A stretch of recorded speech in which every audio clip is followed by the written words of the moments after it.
It's kind of bastos. Like, it's called atite, you know? Gamitin mo to sa ibang paraan, masarap talaga to, bay. Lalo na yung ganito yung dulo. Mga kabisyo, Konyo Bicolano po, your Oragong Broski. At ngayon, aalamin natin, ano nga ba yung masakit pero masarap? Ano nga kaya yun? Yung parang, aray, tara na. Ano ang isang bagay na sa tingin mo, masakit pero masarap? Yung tattoo ko. Yung tumakbo. Oo. Ramdam ko na masakit kasi dami mo nang patay na kuko. Ayun, tingnan mo, ito ang pruweba. Ito pa. Ayan. Pinagmasarap yung dila. Yung pahabang ginagamit mikropono, ito, masakit to. Masarap. Bakit masarap? Gamitin mo to sa ibang paraan, masarap talaga to, bay. Lalo na yung ganito yung dulo. Walang tuli. Pabilog. It's kind of bastos. What's that bagay? Like, it's called atite, you know? Oh, diba? Oh, sige, blur nyo.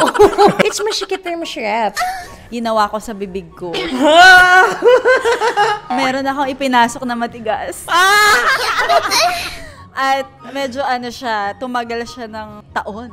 Grabe naman! Buti hindi nangamoy or ano. Kasi tinutoothbrush naman natin. Okay. Ano to?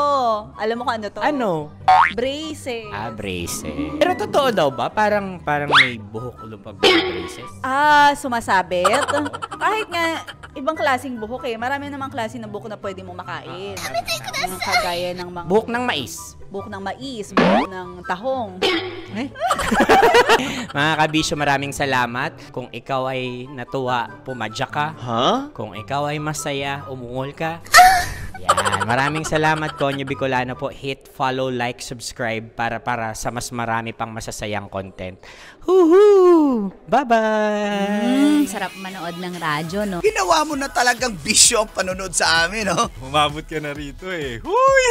Kaya kung gusto mong tuloy-tuloy pa ang tawanan, Iyakan at kiligan, aba, I-like mo na ang video na ito. at mag-comment ka na rin, kabisyo. I-hit mo na rin ang notification bell. Para updated ka sa mga kaganapan namin dito sa Love Radio. Kailangan pa bang i-memorize yan? Basic.